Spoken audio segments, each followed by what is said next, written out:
Earth's last days, the invasion. अध्याय 26 ज्वार का पलटना। शैडिक और जैक ने शटल को ग्रह से निकलते और पृथ्वी की नजरों से ओझल होते देखा। जेंट अपनी साथी को पीछे छोड़ गया था। वे छिपे हुए मनुष्यों के समूह के लिए भोजन और आपूर्ति लेकर आए थे। यह देखकर शैडिक और जैक दोनों चौंक गए। उन्होंने पूरी प्रक्रिया देखी थी। जब तीनों गश्ती अधिकारी चले गए तो जैक और शैडिक सुरक्षित दूरी बनाए रखते हुए उनके पीछे पीछे चले गए। वे नहीं चाहते थे कि कोई उन्हें देखे। उन्होंने सब कुछ देखा था। मुझे लगता है कि वे झूठ नहीं बोल रहे थे, जैक ने कहा और उस छोटे समूह को सुरंगों में वापस जाते हुए देखा। हमें बाकी सबको बताना होगा कि अभी क्या हुआ है। उसकी नजरें अभी भी उस जगह पर टिकी हुई थीं जहां शटल गायब हुई थी। शैडिक ने सहमति में सिर हिलाया। उसके विचार उस दृश्य की ओर भटक रहे थे जो उन्होंने अभी अभी देखा था। फिर वह जैक के पीछे पीछे सुरंग से होते हुए अपने छिपे हुए बंकर की ओर चला गया। बड़े धातु के दरवाजे पर पहुंचकर कैरी खुशी से उछल पड़ी और शादिक की बाहों में कूद पड़ी। हमने शटल की आवाज सुनी। हमें डर था कि तुम दोनों के साथ कुछ हो गया होगा, उसने शादिक को चूमने से पहले कहा। राहत साफ झलक रही थी। शैडिक ने उसे धीरे से उठाया और बंकर में वापस ले गया। जैक दरवाजे से बाहर निकला और फिर शैडिक और उसकी बहन के पीछे दरवाजा बंद कर दिया। सब लोग कंट्रोल रूम में मिलो, जैक ने हॉल में आवाज लगाई। उसकी आवाज बंकर में गूंज उठी और सबको सुनाई दी। आदेश देने के बाद वह कंट्रोल रूम की ओर चल पड़ा। शैडिक और कैरी भी उसके पीछे पीछे गए। शैडिक, कैरी और जैक कंट्रोल रूम में बाकी सभी के आने का इंतजार कर रहे थे। थोड़ी देर बाद बंकर के बाकी निवासी भी अंदर आ गए और दीवारों के किनारे लगे सोफों पर बैठ गए। जब सभी लोग आ गए तो जो ने पहले जैक की ओर फिर शैडिक की ओर देखा। वहां क्या हुआ, जो ने पूछा। उसकी निगाहें जैक और शैडिक पर टिकी थीं और वह जवाब का इंतजार कर रहा था। वह इस बात को लेकर चिंतित था कि क्या हुआ होगा। उन सभी ने शटल को उतरते हुए सुना और फिर थोड़ी देर बाद उसे जाते हुए। वह एक सोफे पर बैठा था, उसका हाथ नीसा के घुटने पर हल्के से टिका हुआ था। जेमी और एलिस बगल वाले सोफे पर बैठे थे, एलिस उसके बगल में बैठी थी। उसके लिए उससे सटकर बैठना सामान्य बात थी, लेकिन आज वह ऐसा नहीं कर रही थी। यह साफ दिख रहा था कि वह उससे दूरी बनाए हुए थी। उसका शरीर उससे दूर झुका हुआ था। उनके बीच तनाव स्पष्ट रूप से महसूस हो रहा था। शेलिया जैक के बगल में खड़ी थी। जैक ने उसे बाहों में भर लिया और धीरे से चूमते हुए बाकी समूह के सामने अपना भाषण शुरू किया। उसकी नजर कुछ पल के लिए जेमी और एलिस पर पड़ी, लेकिन उसने उनके हाव भाव के बारे में कुछ नहीं कहा। शैडिक और कैरी, जैक और शीला के बगल में खड़े थे, एक दूसरे की बाहों में लिपटे हुए। जैक ने अपने दोस्तों पर नजर डाली। गहरी सांस लेते हुए उसने कुछ देर पहले जो कुछ उसने और शैडिक ने देखा था उसे बताना शुरू किया। आज सुबह जो 3 लोग यहां आए थे वे चले गए थे और जैसा कि आप जानते हैं हमने उनका पीछा किया। हमने उन्हें जाते और गश्त शुरू करते हुए देखा। शहर की सुरंगों में छिपे हुए इंसानों के एक छोटे समूह से उनका सामना हुआ। उस समूह में 13 लोग थे। उनमें से एक ने कीन पर हमला करने की कोशिश की। उसने उसे चोट नहीं पहुंचाई, उसने बस उसके हथियार छीन लिए और उसे पकड़ लिया ताकि वह भाग न सके और उससे बात करके उसे शांत करने की कोशिश की। जेंट को देखते ही उसका व्यवहार बदल गया। जैसे ही उसकी नजर जेंट से मिली वह शांत हो गई। वह उसकी साथी है। जेंट ने उनके लिए खाना और सामान लाने के लिए एक शटल बुलाई। शटल आ गई और जेंट की साथी के समूह के लिए खाने और सामान का एक बड़ा पैलेट उतार दिया। जेंट ने उससे पूछा कि क्या वह उसके साथ आएगी। उसकी साथी उन लोगों को छोड़ना नहीं चाहती थी जिनके साथ वह थी। वह उनकी नेता है। उसने उसे मजबूर नहीं किया, उसने आगे बताया। उन्होंने कहा, शटल में मौजूद लोगों ने उससे बात की। उन्होंने यह भी सुनिश्चित किया कि जहां वे रह रहे थे वह जगह सुरक्षित हो ताकि उन्हें लुटेरों और ज़ॉम्बी से बचाया जा सके। वे झूठ नहीं बोल रहे थे, वे अब इंसानों की रक्षा कर रहे हैं। जैक की बात सुनने के बाद जेमी ने कहा, लगता है हालात बदल रहे हैं। यह बहुत अच्छी बात है। शायद हम सब इससे बच निकलेंगे। सभी ने सहमति में सिर हिलाया। कमरे में व्याप्त तनाव के बीच थोड़ी राहत महसूस की जा सकती थी। केवल एलिस ही रूठी हुई थी। तो अब हम क्या करें, जो ने जैक से पूछा। उसे समझ नहीं आ रहा था कि वे कैसे मदद कर सकते हैं। ऐसा कुछ तो होना चाहिए जिससे हम इस बदलाव को तेजी से आगे बढ़ा सकें। जैक ने आह भरी। हमें इसी पर चर्चा करनी है। आप सबको यहां बुलाने का मेरा यही मुख्य उद्देश्य है।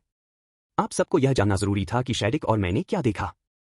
अब जब यह पुष्टि हो गई है कि तीनों गश्ती अधिकारियों ने जो कहा वह कोई जाल नहीं था, तो हम आगे बढ़ सकते हैं। हम उनकी मदद करने पर सहमत हो सकते हैं। नियंत्रण कक्ष में सन्नाटा छा गया, सब लोग इस बारे में सोच रहे थे। जो ने शैडिक पर अपनी निगाहें गड़ा दी। अगर तुम्हारे लोग अभी हमारी मदद कर रहे हैं तो यह एक बात है, लेकिन क्या तुम, शीला और नीसा खतरे में पड़ोगे, जो ने शैडिक से पूछा। तुमने अपने संचार उपकरण नष्ट कर दिए और अपने लोगों को छोड़ दिया। कैरी ने देखा कि नीसा के घुटने पर जो की पकड़ और कस गई है। वह नीसा के अपने दस्ते को छोड़कर उसके साथ आने को लेकर चिंतित था। थोड़े ही समय में दोनों एक दूसरे को जान चुके थे और इस दौरान वह अपनी साथी के प्रति बहुत सुरक्षात्मक हो गया था। शैडिक ने कैरी को अपने करीब खींच लिया। मुझे नहीं पता, उसने कहा। हमें भगोड़ा घोषित करके मौत की सजा भी दी जा सकती है, उसने समझाया। या फिर हमारे वरिष्ठ अधिकारी हमारी नियति साथियों से संबंधित कानूनों के कारण समझ जाएंगे। कहना मुश्किल है। मुझे बस नहीं पता। जो ने अनमने ढंग से नीसा का हाथ पकड़ा, उसके चेहरे पर चिंता साफ झलक रही थी। तो फिर हमें तब तक किसी का भी नाम उजागर नहीं करना चाहिए जब तक हमें पूरी तरह से यकीन न हो जाए। मैं कोई जोखिम नहीं लेना चाहता। कुछ भी करने से पहले मैं पूरी तरह से आश्वस्त होना चाहता हूं। एलिस दबी हंसी। यह स्पष्ट था कि वह सभी परजीवियों से नफरत करती थी। वह हमेशा उनके साथ मौजूद तीनों के प्रति अभद्र टिप्पणियां या घृणा के इशारे करती रहती थी। इससे छोटे से बंकर में काफी तनाव पैदा हो गया था। एलिस के रवैये से तंग आकर कैरी ने गुस्से से घूरते हुए कहा, अगर तुम यहां नहीं रहना चाहती, एलिस, तो मुझे यकीन है कि तुम सुरंग प्रणाली में मौजूद समूह में शामिल हो सकती हो। उसकी आवाज कठोर थी और आंखें सख्त थीं। शायद मैं करूंगी, उसने कैरी को घूरते हुए पलटकर जवाब दिया। जैक ने उसकी तरफ देखा। उनका नेता एक एलियन से विवाहित है, उसने मुस्कुराते हुए उससे कहा। इससे तुम्हें कोई खास मदद नहीं मिलेगी। अगर तुम चाहो तो मैं तुम्हारा सामान पैक करने में मदद कर सकता हूं। जैक भी उसके रवैये से तंग आ चुका था। बंकर बहुत छोटा था। तनाव कम करने के लिए बंकर बहुत छोटा सा स्थान था। एलिस उठी और गुस्से में कंट्रोल रूम से बाहर निकलकर अपने और जेमी के कमरे में चली गई। जेमी दांत पीसता हुआ उसे जाते हुए देखता रह गया। उसे समझ नहीं आ रहा था कि वह उसके साथ क्या करे। हर दिन उसकी हालत बिगड़ती जा रही थी। शायद कल तुम उन 3 गश्ती दलों से बात कर सको जो पहले यहां आए थे और उनसे कह सको कि वे एलिस और मुझे दूसरे समूह से मिलवा दें, जेमी ने कहा। तुम मेरे दोस्त हो, लेकिन उसकी हालत दिन ब दिन बिगड़ती जा रही है। उसे शांत करने का एकमात्र तरीका है उसे यहां से निकालना, उसने कहा। उसकी नजरें लगातार दरवाजे की ओर टिकी हुई थीं। थोड़ी देर रुकने के बाद उसने आगे कहा, भले ही उनका नेता किसी एलियन से जुड़ा हो। इससे कुछ समय के लिए तनाव कम हो जाएगा और शायद वह थोड़ी शांत हो जाए।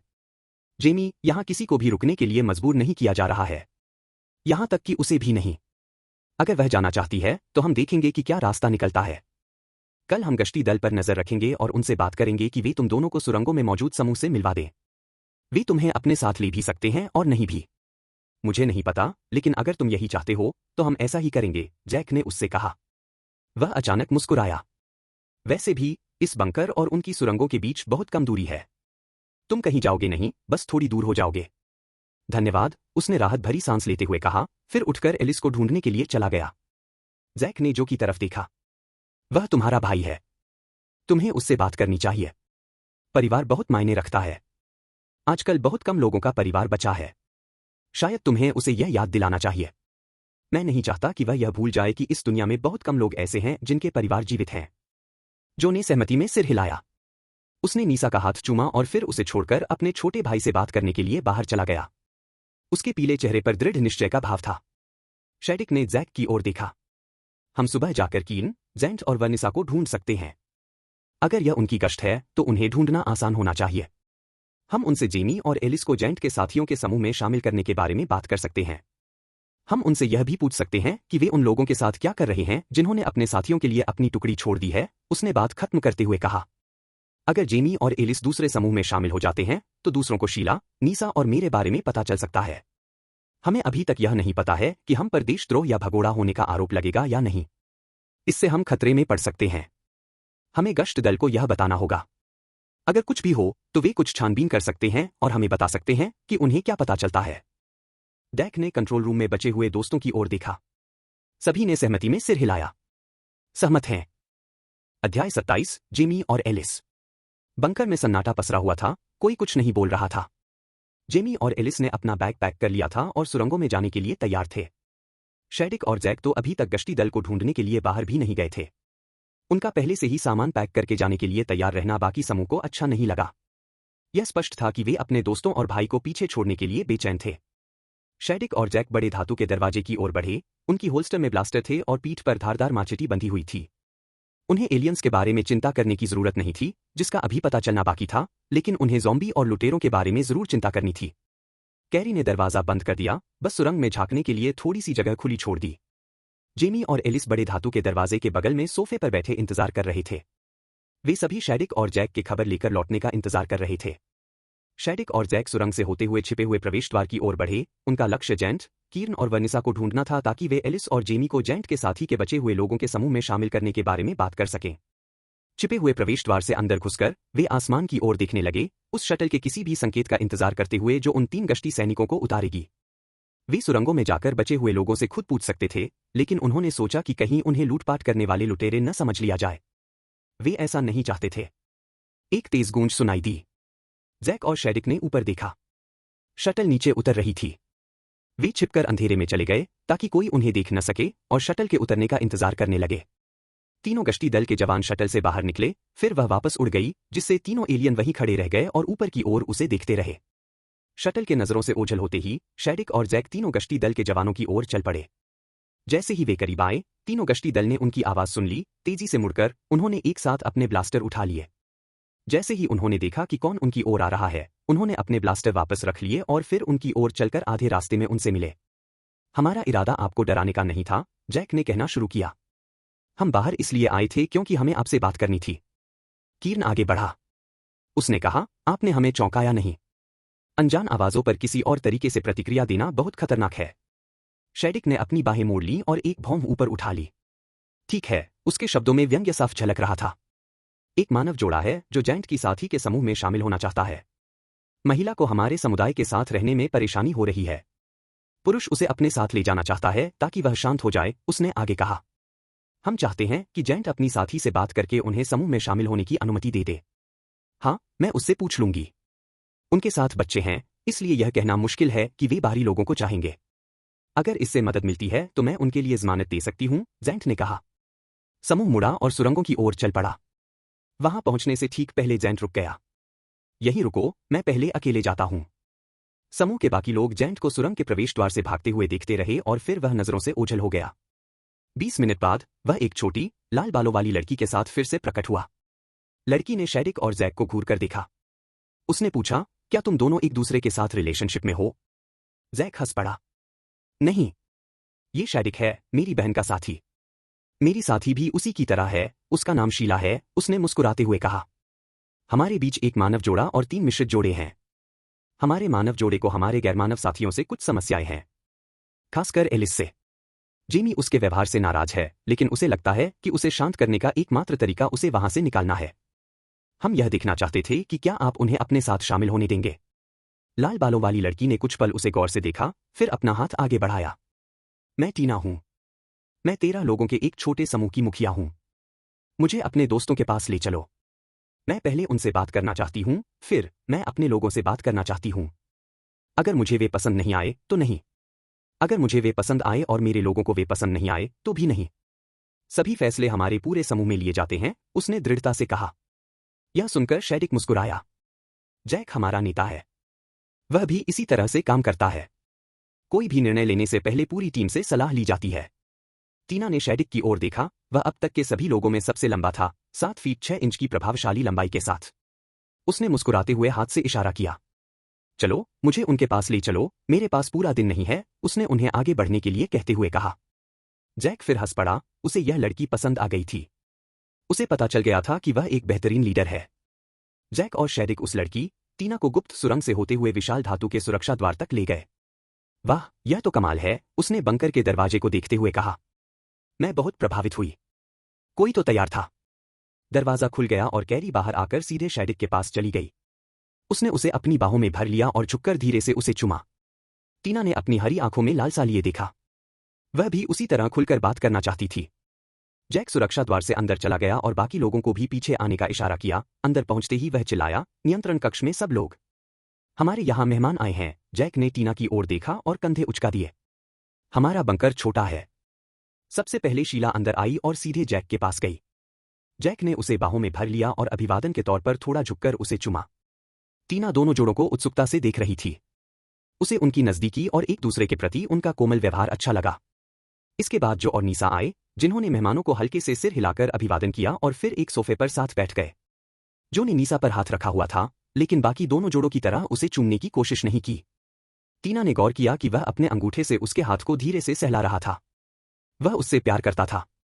टीना सोच रही थी कि क्या वे बस शर्मीले हैं और सार्वजनिक रूप से स्नेह प्रदर्शन करना पसंद नहीं करते। आखिर में जेमी और एलिस आए। वे साथ साथ आए, बाकी 3 जोड़ों की तरह एक दूसरे को छू नहीं रहे थे। नए आने वालों का अभिवादन करने के बाद वे एक सोफे पर बैठ गए। वे साथ तो बैठे, लेकिन बाकी 3 की तरह एक दूसरे से चिपक कर नहीं बैठे। इससे एलिस को यह सोचने पर मजबूर होना पड़ा कि क्या वे दोनों अब भी साथ हैं। जैक ने टीना की ओर मुस्कुराते हुए देखा। यह मेरा समूह है। सुनहरे बालों वाली मेरी जुड़वा बहन कैरी है, उसका साथी शैडिक है। सोफे पर बैठे ये दोनों जो और उसकी साथी नीसा है। यह मेरी साथी शीला है। वहां जो जोड़ा है वो जो का भाई जेमी और उसकी प्रेमिका एलिस है। जेमी और एलिस आपके समूह में शामिल होना चाहते हैं। सब लोग, ये टीना है।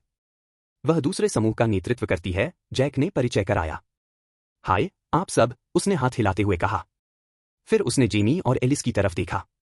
तुम मेरे ग्रुप में क्यों शामिल होना चाहते हो? उसने उनसे पूछा। उसने अपने हाथों को कमर पर इस तरह रखा जैसे यह सवाल एक चुनौती हो। जेमी ने उसकी तरफ देखा। मैं वास्तव में ऐसा नहीं चाहती, क्योंकि मैं अपने भाई को छोड़ना नहीं चाहती। यह सुनकर टीना मुस्कुराई, उसकी निगाहें एलिस पर टिक गईं। एलिस ने अकड़कर अपनी बाहें मोड़ रखी थी। मैं अब यहां नहीं रहना चाहती, एलिस ने गुस्से से कहा। क्यों? टीना ने उससे सवाल किया, उसे बिना जवाब दिए जाने नहीं दिया। एलिस ने अपनी नजरें परदेसी मानव जोड़ों पर घुमाई। इसीलिए इस तरह घुलना मिलना ठीक नहीं है, उसने शांत स्वर में कहा। टीना जानबूझकर जेंट के पास गई और उसके कंधे पर हाथ रख दिया। यह मेरा है, उसने दृढ़ता से कहा। तुम एक समूह को छोड़कर दूसरे समूह में जा रहे हो, उसने चुनौती भरे स्वर में कहा। जेंट खुद को रोक नहीं पाया, वह झुका और उसने एलिस के सिर पर चुंबन किया और उसे अपनी ओर खींच लिया। एलिस घृणा से यह सब देखती रही। टीना ने पूरी देर एलिस पर अपनी निगाहें टिकाए रखीं। तो क्या तुम्हें हमारा मिलना जुलना पसंद नहीं है, या फिर तुम जलन महसूस कर रही हो? टीना ने एक आंख उठाकर पूछा। टीना अकेली नहीं थी जो एलिस को देख रही थी। टीना की पैनी नजरों से बचते हुए एलिस का चेहरा लाल हो गया। बस यही बात है ना? बात मिश्रण की नहीं है, बात तुम्हारी जलन की है ना? कैरी ने पूछा। एलिस का चेहरा और भी लाल हो गया जब उसने नजरें फेर ली। वाह, टीना ने व्यंग्य से कहा। मैं तुम्हारे आदमी को देख रही हूं। मुझे उसमें कुछ भी गलत नहीं दिख रहा। मुझे हैरानी है कि वह तुम्हारे साथ रहता भी है। तुम तो सच में एक बदतमीज औरत हो। टीना द्वारा उसे टोकने पर एलिस ने बचाव करते हुए उठने की कोशिश की। जेमी ने उसे वापस नीचे खींच लिया। बस करो, जेमी ने एलिस पर फुफकारा। टीना खिलखिलाकर हंस पड़ी। उसने कहा, काफी कुछ देख लिया है। मुझे लगता है आप लोगों को अपनी समस्याएं खुद सुलझा लेनी चाहिए। मैं ये सब झंझट अपने साथ घर नहीं लाना चाहती। अभी जीना वैसे भी बहुत मुश्किल है, मुझे मना करना ही पड़ेगा। टीना ने जेमी के चेहरे पर राहत के भाव देखे, जिसे उसने झट से छुपा लिया। यह देखकर उसे मुस्कान आ गई। वह अपनी प्रेमिका को खुश करने के लिए अपनी खुशी कुर्बान करने को तैयार था। टीना को यह बात अच्छी लगी। अफसोस, वह लड़की कभी खुश नहीं हो पाएगी। उसने उम्मीद जताई कि उसे कोई और बेहतर साथी मिल जाए। कीर्न, वर्निसा और जैंट बंकर से बाहर निकले। टीना ने जैंट को कसकर पकड़ रखा था क्योंकि वे गुप्त सुरंग से बाहर निकलकर वापस बाहर की ओर जा रहे थे। अध्याय 28। जेमी। जेमी सोफे से उठा और चुपचाप अकड़े हुए अपने कमरे में चला गया, कमरे में मौजूद किसी और की तरफ देखे बिना। एलिस के साथ रहने का उसका एकमात्र कारण यही था कि आजकल उसके पास ज्यादा विकल्प नहीं बचे थे। जैक, उसका भाई और कैरी दोनों अकेले थे और उन्हें कोई न कोई साथी मिल गया था। अगर वह एलिस से रिश्ता तोड़ने का फैसला करता तो उम्मीद की किरण बाकी थी। गहरी सांस लेते हुए उसे पता था कि उसका रिश्ता तो कब का खत्म हो चुका था। उसे यह भी पता था कि अब वह इसे आधिकारिक रूप देने ही वाला था। एलिस उसके पीछे कमरे में आई और चुपचाप बिस्तर पर बैठ गई। उसकी बाहें चुनौती भरे अंदाज में मुड़ी हुई थीं, चेहरे पर गहरी फ्राउन थी और वह मुंह फुलाए बैठी थी। उसका सिर ऐसे हिल रहा था मानो वह खुद से ही बहस कर रही हो। जेमी ने उसकी तरफ देखा, फिर एक लंबी गहरी सांस ली। अब करो या मरो। मुझे लगता है कि तुम्हें कंट्रोल रूम में सोना चाहिए, जेमी ने उससे कहा। आमतौर पर मैं खुद जाने की पेशकश करता ताकि तुम्हें न जाना पड़े, लेकिन गलती तुम्हारी है, इसलिए मुझे लगता है कि तुम्हें ही वहां सोना चाहिए। वैसे भी मैं अब तुम्हारे साथ नहीं रहना चाहता। एलिस एकदम अकड़ गई, उसका गुस्सा इतना बढ़ गया कि उसका चेहरा एकदम लाल हो गया। क्या तुम मुझसे रिश्ता तोड़ रहे हो? उसने अविश्वास से चिल्लाकर कहा। फिर उसे समझ आया कि उसने क्या कहा था। मैं कंट्रोल रूम में नहीं सोना चाहती, ये ठीक नहीं है, वह चीखी। तुम वहीं सोओगी। ये तुम्हारा ही विचार है। जेमी ने आह भरी।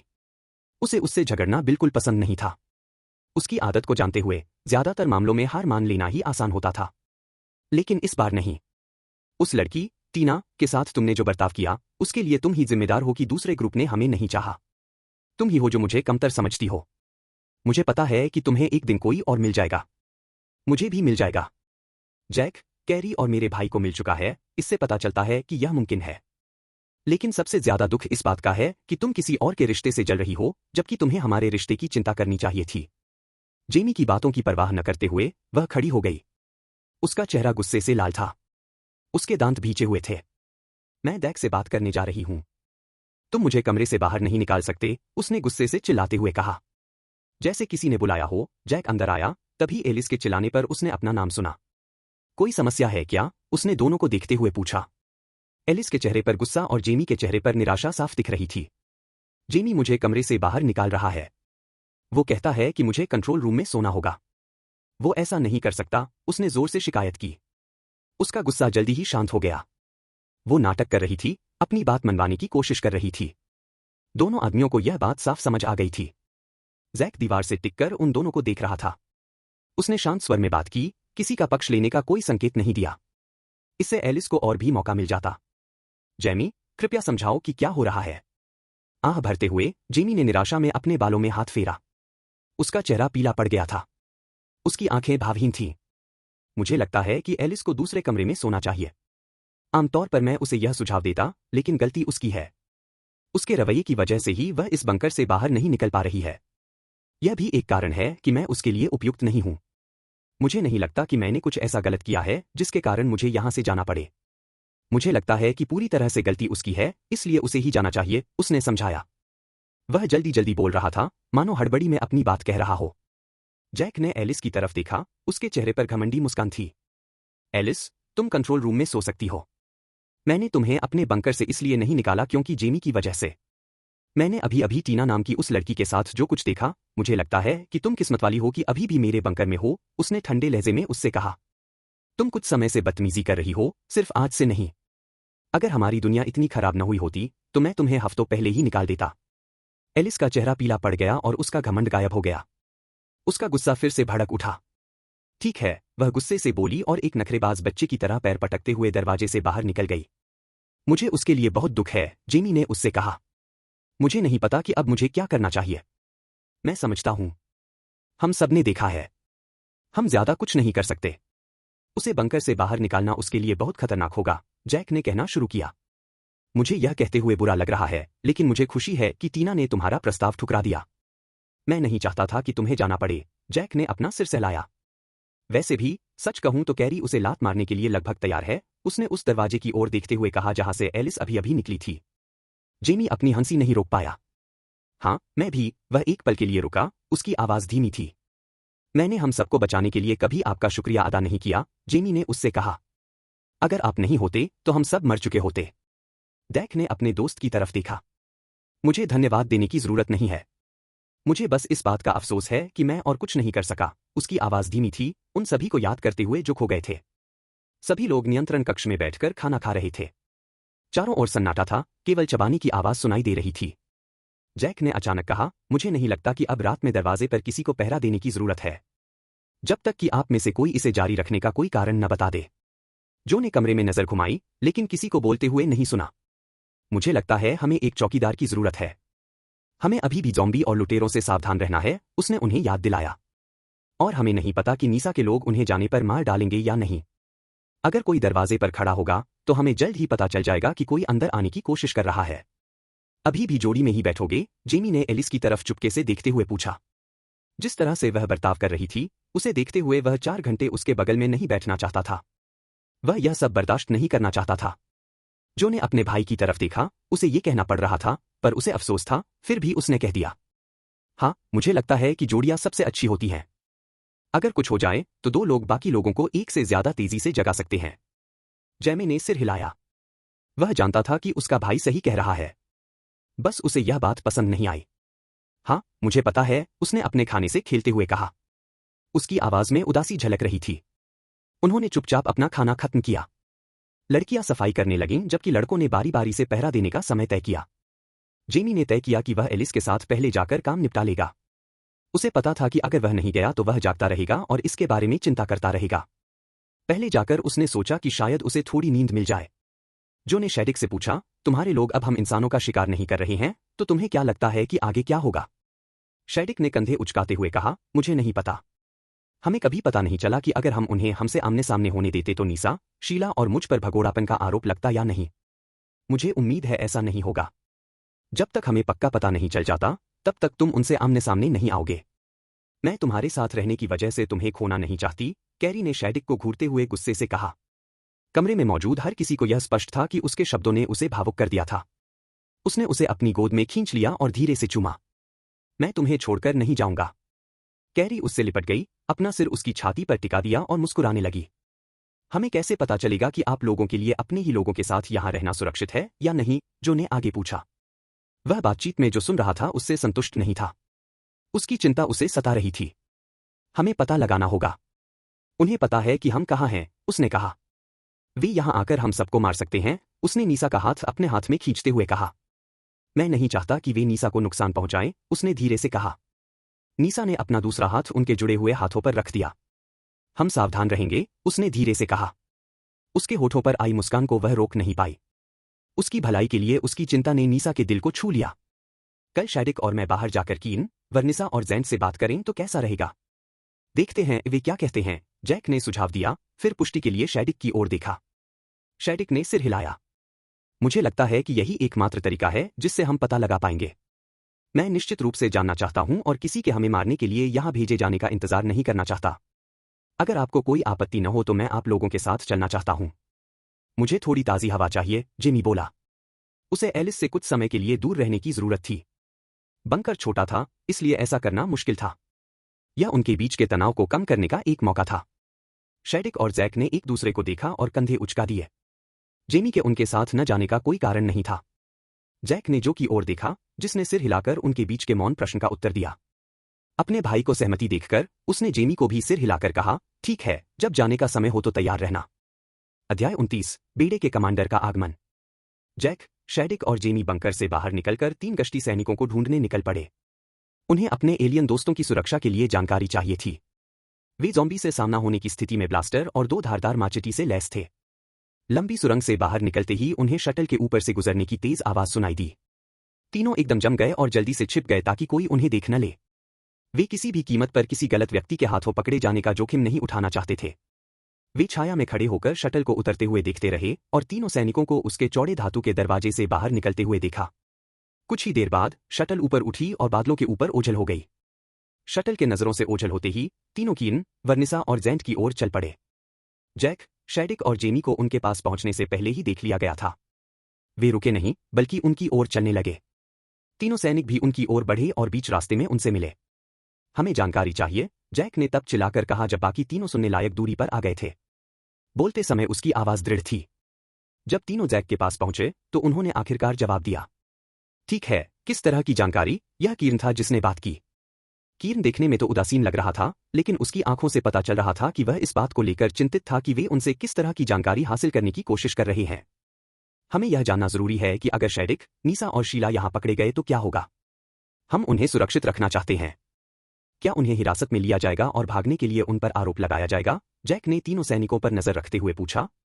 वह उनके हाव भाव या उसके सवालों पर उनकी प्रतिक्रिया में किसी भी बदलाव पर नजर रख रहा था। इससे पहले कि वे जैक के सवाल का जवाब दे पाते, हवा तेज हो गई। चारों एलियन सतर्क हो गए, उनकी आंखें चौकन्नी हो गईं और उन्होंने अपने ब्लास्टर निकालकर हवा की दिशा में देखा।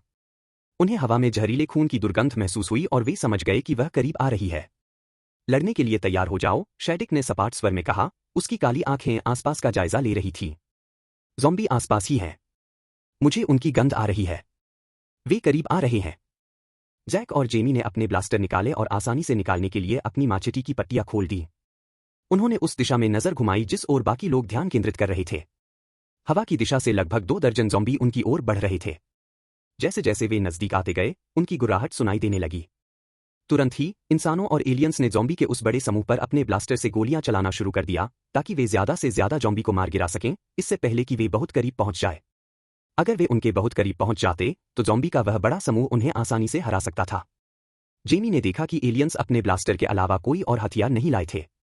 सौभाग्य से उसके, जैक और शैडिक के पास 2 माचेटी, बड़ी छुरी थी।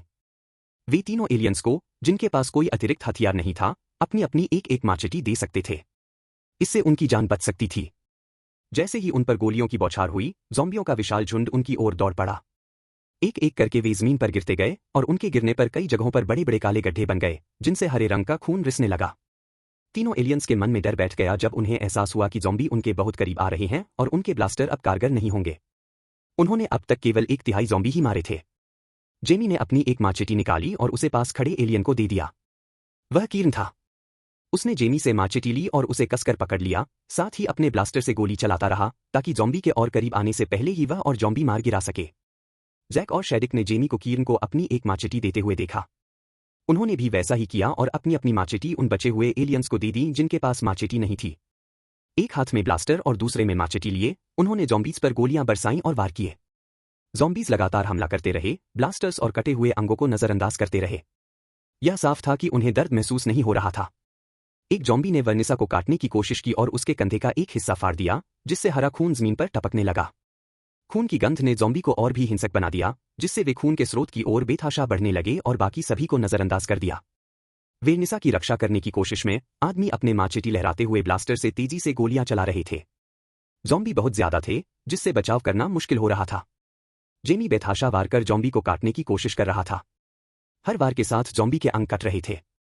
जैक और शेडिक भी यही कर रहे थे। बाकी तीनों को बड़े चाकू चलाने की आदत नहीं थी, इसलिए वे ज्यादा नुकसान नहीं पहुंचा पा रहे थे। माचेटी हाथ में होने के बावजूद एलियंस अपने ब्लास्टर पर ज्यादा भरोसा कर रहे थे। कई घंटों के बाद आखिरी जॉम्बी भी जमीन पर गिर पड़ा। तीनों एलियंस को नजरअंदाज करते हुए शेडिक, जैक और जेमी एक एक जॉम्बी के शरीर की ओर बढ़े और अपनी कुल्हाड़ियों से वार करने लगे। उनके जोरदार और सटीक वार गर्दन पर लगे और सिर गर्दन से अलग हो गया। जहरीला खून जमीन पर फैल गया और तीनों अगले जॉम्बी की ओर बढ़ गए। काम खत्म होने के बाद वे तीनों गश्ती दल के जवानों के पास वापस गए और वर्निसा की मदद करने के बारे में बात की। वर्निसा के घावों की जांच करने पर पता चला कि उसके शरीर पर कई गहरे घाव और काटने के निशान थे। उसके शरीर से मांस के कई टुकड़े अलग हो गए थे और हर घाव से हरा खून बह रहा था। क्या आपके पास कोई डॉक्टर है जो उसकी मदद कर सके? जैक ने पूछा। उसकी चिंता सच्ची थी। वर्निसा की हालत बहुत खराब लग रही थी। उसका बहुत खून बह रहा था। उसके मन में कहीं न कहीं यह डर था कि कहीं वह अपनी चोटों के कारण जॉम्बी न बन जाए। उसे यकीन नहीं था कि एलियंस जॉम्बी बन सकते हैं, लेकिन यह सिर्फ एक अनुमान था। कीन ने अपनी कलाई उठाई और एक चिकित्सक को बुलाया। विषाक्त जीवों के झुंड ने हमारी टीम पर हमला कर दिया है। हमें एक चिकित्सक की आवश्यकता है। जेमी ने उस महिला एलियन को गौर से देखा। क्या तुम्हारे लोग भी जॉम्बी बन जाते हैं या सिर्फ हमारे? उसने शेडिक, कीर्न और जेंट के बीच देखते हुए पूछा। सिर्फ तुम्हारा, कीर्न ने शांत भाव से कहा।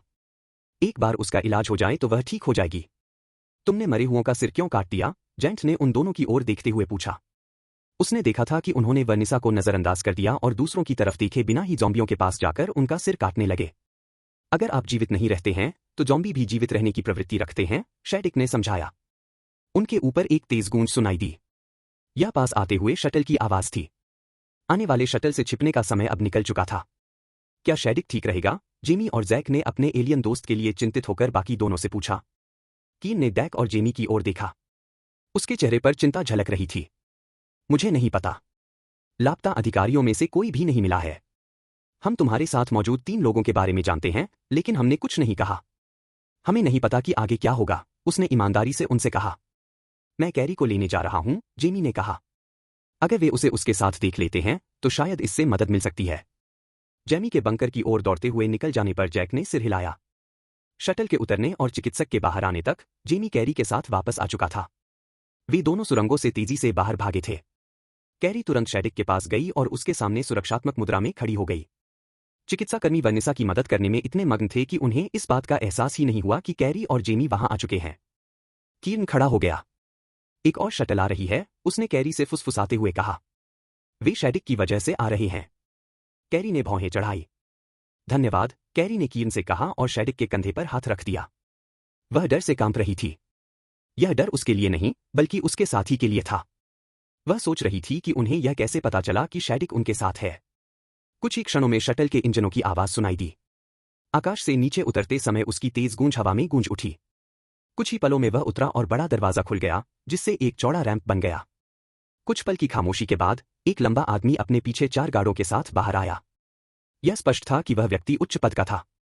उसकी छाती और कंधों पर लगे प्रतीक चिन्ह सुबह की धूप में चमक रहे थे। उसके चेहरे पर गंभीरता थी, उसका व्यवहार कठोर था। उससे शक्ति का संचार हो रहा था। मनुष्यों को स्पष्ट था कि यह व्यक्ति बहुत उच्च पद का था। शेडिक अकड़ गया, फिर उसने कैरी के कंधे पर हाथ रखकर उसे अपने करीब खींच लिया। वह बेड़े का कमांडर है, उसने कैरी की ओर फुसफुसाते हुए कहा। उससे ऊंचा पद केवल एक ही है। फ्लीट कमांडर शादिक के पास पहुंचा, उसके चेहरे पर आक्रोश साफ झलक रहा था। क्रोध उसके रोम रोम से निकल रहा था। शादिक, सेकंड स्क्वाड लीडर, उसने दृढ़ता से कहा। उसकी आवाज इतनी तेज थी कि छोटे से समूह में गूंज उठी। जी जनाब, शैडिक ने अपने दिल पर मुट्ठी रखते हुए और थोड़ा झुकते हुए कहा। यह कैरी है, मेरी नियति की साथी, उसने अपना परिचय दिया। फ्लीट कमांडर ने कैरी की ओर देखा। उसकी निगाहें उसे भेद रही थीं। कैरी ने सहज ही शादिक के और भी आगे बढ़कर उसकी रक्षा करने का प्रयास किया। फ्लीट कमांडर ने कैरी को देखा, उसकी भौहें उठीं, फिर उसने शादिक की ओर देखा। कुछ देर रुकने के बाद उसने पहरेदारों की ओर देखा। इन्हें हिरासत में ले लो, उसने आदेश दिया, फिर वह मुड़ा और उन्हें अनदेखा करते हुए शटल की ओर वापस चला गया। अध्याय 30 मातृयान। फ्लीट कमांडर के पीछे तैनात चारों गार्ड तुरंत आगे बढ़े। उन्होंने खुरदुरे हाथों से पहले शैडिक और फिर कैरी को पकड़ा और उन्हें कसकर थाम लिया। उन्होंने उनकी बाहों को आगे खींचा और कलाई में हथकड़ी लगा दी। धातु की ये कसी हुई हथकड़ियां उनकी कलाई को बुरी तरह से रगड़ रही थीं और त्वचा को चुभ रही थीं। कैरी की कलाई में कठोर धातु की हथकड़ियों के धंसने से लाल खून जमीन पर टपक रहा था। कैरी की कलाई पर खून देखकर शैडिक का जबड़ा कस गया। तुम्हें यहां नहीं आना चाहिए था, उसने गुस्से से कैरी पर चिल्लाते हुए कहा। उसके शब्दों में क्रोध और चिंता दोनों झलक रही थी। अगर मुमकिन हुआ तो मैं तुमसे अलग नहीं होना चाहती। मुझे आना ही था, उसने धीमी आवाज में कहा। मैं तुमसे प्यार करती हूं। अगर हम मरते हैं तो साथ ही मरेंगे। उसकी बातें सुनकर शैडिक सहम गया। वह जानता था कि दोनों की मृत्यु निश्चित थी। उनके कानूनों के अनुसार उनके साथियों को कोई नुकसान नहीं पहुंचाया जा सकता था। वर्तमान में जो हो रहा था, उससे यह स्पष्ट हो गया कि उच्च पदस्थ लोग अपने लोगों के कानूनों की परवाह नहीं करते थे। अपनी आंखों के कोने से उसने देखा कि जेमी, कीर्न और ज़ेंट जैक को रोक रहे हैं। जैक का चेहरा गुस्से से लाल था। वह उनकी पकड़ से छूटने की कोशिश कर रहा था। वह साफ तौर पर अपनी जुड़वा बहन को बचाने की कोशिश कर रहा था। शैडिक जानता था कि जैक अपनी बहन को लेकर चिंतित है, लेकिन अगर वह आगे बढ़ा तो उसकी निश्चित रूप से मौत हो जाएगी। शैडिक और कैरी को जबरदस्ती छोटे से शटल में ले जाया गया और फिर एक ठंडी धातु की बेंच पर बांध दिया गया। शटल का दरवाजा कसकर बंद हो गया, जिससे वे अंदर ही बंद हो गए। इंजन के चालू होते ही उस छोटे से कमरे में एक धीमी सी गूंज सुनाई दी। शटल के अंदर उतनी तेज आवाज नहीं थी जितनी बाहर थी, लेकिन फिर भी उस छोटे से कमरे में कंपन हो रहा था। कैरी ने अपने हाथ शैडिक के हाथों पर रखे और उन्हें कसकर दबाया, कुछ नहीं कहा। उसका लाल खून शैडिक की हरी त्वचा पर टपक रहा था। बेड़े का कमांडर उनके सामने बैठा था और ध्यान से देख रहा था। उसकी नजरें पल भर के लिए उनके हाथों पर पड़ी। खून से लथपथ उनकी कोमल कलाइयों को देखकर भी उसने कोई प्रतिक्रिया नहीं दी। उसका जबड़ा कसा हुआ था, दांत भींचे हुए थे और उसकी काली आंखें उन्हें गौर से देख रही थीं। कई घंटों के बाद शटल आखिरकार मदरशिप पर पहुंची। उसके विशाल हैंगर का दरवाजा खुल गया, जिससे छोटी शटल अंदर जा सकी। चौड़े दरवाजे से अंदर जाते ही वह चिकनी सतह पर आराम से उतर गई। उतरते ही शटल का दरवाजा खुला और उसके चारों ओर भाप का बादल छा गया। यह जल्दी ही छंट गया। गार्ड आगे आए और शैडिक और कैरी को बेंच की बेड़ियों से मुक्त किया। उन्हें मजबूती से पकड़कर शटल से बाहर ले जाया गया। 4 पहरेदार अपने कैदियों के साथ बेड़े के कमांडर के पीछे पीछे जहाज के गलियारों से गुजरे। जहाज के गलियारों में अन्य परियों के बीच से गुजरते हुए चारों ओर सन्नाटे में जकड़े उस जोड़े को ले जाते देख सदमे से सिसकियां सुनाई दे रही थी। फुसफुसाहट भी सुनाई दे रही थी, लेकिन इतनी धीमी कि उनके शब्द स्पष्ट रूप से समझ में नहीं आ रहे थे। फ्लीट कमांडर एक चौड़े दरवाजे पर रुका। दरवाजा आसानी से खुल गया, जिससे उन्हें अंदर जाने का रास्ता मिल गया। वह कमरे में दाखिल हुआ। शादिक और कैरी को उनके गार्डों ने जबरदस्ती अंदर धकेल दिया। एक मेडिकल कोट पहने एक एलियन आगे बढ़ा और शादिक और कैरी को देखते हुए बोला, इसे टेबल पर लिटा दो। उसके चेहरे पर कोई भाव नहीं था। वह पूरी तरह से अपने काम में लगा हुआ था। शैडिक खुद को रोक नहीं पाया, उसने अपने साथी की रक्षा करने के लिए आगे कदम बढ़ाया। तुम मेरे साथी के साथ क्या करने वाले हो? उसने चिकित्सक को घूरते हुए गुर्राते हुए कहा। चिकित्सक ने उसकी ओर ध्यान नहीं दिया। तभी शैडिक को पकड़े हुए 2 गार्डों ने उसे पीछे की ओर धकेल दिया, जिससे वह मेडिकल कक्ष की दीवार से जा टकराया। एक गार्ड ने उसकी गर्दन पर ब्लास्टर रख दिया।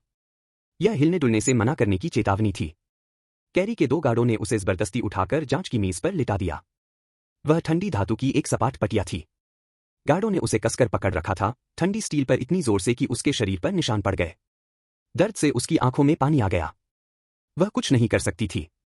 यह साफ था कि उन्हें इस बात की कोई परवाह नहीं थी कि उसके साथ क्या होता है। चिकित्सक ने एक उपकरण निकाला और उसका स्कैन किया। उसने उसे उसके पूरे शरीर पर घुमाया। जैसे ही उसकी नजर उसके पेट पर पड़ी, उसका चेहरा पीला पड़ गया। वह एकदम जम गया। क्या बात है? फ्लीट कमांडर ने गुर्राते हुए जवाब की मांग की और चिकित्सक को ध्यान से देखने लगा। सभी ने चिकित्सक की प्रतिक्रिया देखी। चिकित्सक ने फ्लीट कमांडर की ओर देखा। उसका चेहरा अब भी पीला था। उसके चेहरे पर कोई भाव नहीं था। चिकित्सक ने उत्तर दिया, यह महिला गर्भवती है। गर्भ में पल रहा बच्चा इंसान नहीं है। गर्भावस्था के दौरान मैं सुरक्षित रूप से उसकी जांच नहीं कर सकता। इससे उसके गर्भ में पल रहे बच्चे को नुकसान होगा। शैडिक ने कैरी को हैरानी से देखा, उसका चेहरा भी पीला पड़ गया था। यह बहुत बुरा था। इससे उनकी मौजूदा स्थिति और भी खराब हो गई। उसे डर था कि वे उसे नुकसान पहुंचाएंगे या बच्चे को पेट से निकालने की कोशिश करेंगे। उसे नहीं पता था कि वह गर्भवती है। उसके तनावग्रस्त चेहरे पर दिख रहे सदमे से लग रहा था कि उसे भी नहीं पता था। उसके गर्भवती होने की वजह से उसकी स्थिति और भी बिगड़ सकती थी। चिकित्सक ने भावहीनता से बोलना जारी रखा, उसने बस इतना बताया, इससे यह पुष्टि होती है कि मनुष्य हमारे अनुकूल है। हमारे लिए संतान प्राप्ति में वर्षों लग जाते हैं, जब तक कि वह नियति से निर्धारित साथी के साथ न हो। वह उसकी साथी है, यह स्पष्ट है। चिकित्सक ने एक लंबी सांस ली, जो उसके उदासीन व्यवहार में एकमात्र विराम था। फिर उसने आगे कहा, अगर वह पहले से ही गर्भवती है तो यह और भी सबूत है। बेड़े के कमांडर ने चिकित्सक की बात से सहमति जताते हुए सिर हिलाया। भ्रूण की स्थिति कैसी है? उन्होंने चिकित्सक पर तीखी निगाहें डालते हुए पूछा। अभी कुछ कहना जल्दबाजी होगी, महोदय। गर्भस्थ शिशु अभी सिर्फ 1 सप्ताह का है, उन्होंने बताया। यह बच्ची और गर्भस्थ शिशु दोनों के लिए बहुत नाजुक समय है। फ्लीट कमांडर ने शैडिक और कैरी को देखा, फिर गार्डों की ओर। इन्हें लाओ, उसने आदेश दिया और फिर मेडिकल कक्ष से बाहर निकल गया, यह उम्मीद करते हुए कि गार्ड उसके पीछे पीछे आएंगे। उन्हें अपने नेताओं के आदेशों का पालन करने के लिए प्रशिक्षित किया गया था, चाहे वे आदेश कुछ भी हों। उन्होंने शैडिक को दीवार से खींचकर अलग किया, फिर उसे मेडिकल कक्ष से बाहर निकाला और उसके बाद कैरी को भी ले गए। कैरी के गर्भवती होने की जानकारी होने के कारण वे उसके साथ नरमी बरत रहे थे, लेकिन बहुत ज्यादा नहीं। उन्हें जहाज की जेल में बने एक बड़े से कमरे में ले जाया गया और अंदर धकेल दिया गया। धक्का लगने से कैरी जमीन पर गिर पड़ी। मनुष्य अपने परग्रही समकक्षों की तुलना में कहीं अधिक नाजुक थे। शैडिक ने झुककर उसे उठने में मदद की। उसके चेहरे पर तनाव साफ झलक रहा था। हाथ वहां से निकालो, गार्ड ने घृणा से गुर्राते हुए कहा और दरवाजे में बने एक छोटे से चौकोर छेद की ओर इशारा किया। एक एक करके कैरी और शैडिक ने हथकड़ी लगे अपने हाथों को उस छोटे से चौकोर छेद से अंदर डाला। गार्ड ने उनकी हथकड़ी खोली और फिर बिना कुछ कहे चला गया। कैरी ने उस जगह को रगड़ा जहां चोट लगी थी। खून बहना बंद हो गया था, लेकिन दर्द अभी भी था। कैरी तुरंत शैडिक के पास गई और उसे गले लगा लिया।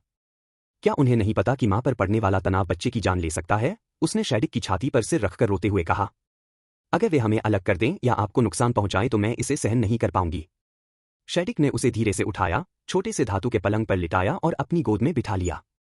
उसने उसकी पीठ को हल्के से सहलाया और प्यार से उसे गले लगाया, उसे दिलासा देने की कोशिश की। अगर उसकी साथी इस हालत में रो रही थी तो जरूर कुछ गड़बड़ थी। कैरी शारीरिक और भावनात्मक रूप से मजबूत थी। इस समय वह बहुत परेशान थी। वह समझ गया था कि वह अपने बच्चे को लेकर पहले से ही चिंतित है। कैरी की भावनात्मक उथल-पुथल को देखकर उसे अपने बच्चे की चिंता सताने लगी।